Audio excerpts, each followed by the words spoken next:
بسم اللہ الرحمن الرحیم۔ السلام علیکم گائز، آج ہم دیکھیں گے لالہ صحرا علامہ اقبال کی نظم کے بارے میں۔ اقبال ایک شاعر فطرت ہیں، مگر فطرت ان کے لیے ایک دلکش جلوہ ضرور ہے، اصل حقیقت نہیں۔ وہ دوسرے فطرت نگار شعراء کی طرح فطرت نگاری کو اپنا مقصد فن نہیں سمجھتے، بلکہ وہ ان کے لیے صرف ایک وسیلہ فن ہے۔ لالہ صحرا کا ذکر انہوں نے مختلف مقامات پر کیا ہے۔ وہ ان کے نزدیک نگار خانہ فطرت کا ایک پسندیدہ مظہر ہے۔ انہیں گل لالہ سے اس لیے دلچسپی ہے کہ ان کی طرح اس کے جگر میں بھی کسی محبوب کے فراق میں جلنے کی وجہ سے داغ ہے، اس طرح وہ ان کے عاشقانہ زندگی کا آئینہ ہے۔ لالہ صحرا میں کھلا لالہ کا پھول اقبال کے لیے صرف جمالیاتی ذوق کی تسکین کا سامان فراہم نہیں کرتا، بلکہ اقبال اس پھول کے حسن کے آئینے میں حقائق حیات کا نظارہ بھی کرتے ہیں اور اس کے حوالے سے اپنے مخصوص نقطۂ نظر کو بھی پیش کرنے کی کوشش کرتے ہیں۔ اقبال لالہ صحرا اور اپنی ذات میں بہت سے اوصاف و خصوصیات میں مشترک پاتے ہیں۔ دونوں ہی اپنی ذات کی نمود و نمائش کے خواہشمند ہیں۔ دونوں ہی اپنی منزل سے بھٹک کر دشت حیات میں بھٹک رہے ہیں۔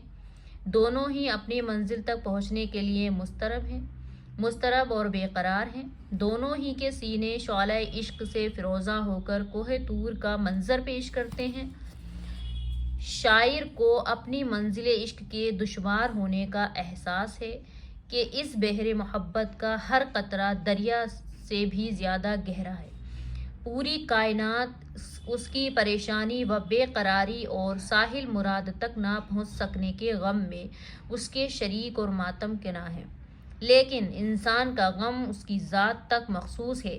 سورج اور ستارے کائنات میں ایک خاموش تماشائی کی حیثیت رکھتے ہیں، جبکہ کارزار حیات میں معرکہ آرائیاں اور سرگرمیاں انسان کے دم سے ہیں۔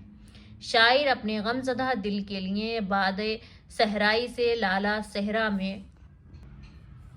صحرا میں نہاں خاموشی، دلسوزی اور سرمستی جیسی صفات و خصوصیات عطا کرنے کی خواہش ظاہر کرتا ہے، تاکہ اسے دریائے محبت کی غواصی اور ہنگامہ عالم کی سرگرمیوں سے سکون نصیب ہو سکے۔ اس طرح علامہ اقبال کی ایک نمائندہ رزمیہ نظم ہے، فکر و فن کے محاسن سے مالا مال۔ یہ نظم اقبال کے نظام فکر کی بڑی بلیغ انداز میں ترجمانی و وضاحت کرتی ہے۔ یہ نظم اپنی ایمائیت کے ساتھ ساتھ اپنے اعجاز سے بھی متاثر کرتی ہے۔ مختصر سی نظم میں فکر روشن کا ایک جہاں آباد ہے۔ بقول ڈاکٹر عبدالمغنی کہتے ہیں، یہ ایک پیچیدہ، مرکب، حسین و جمیل، پرمعنی اور خیال آفریں نظم ہے۔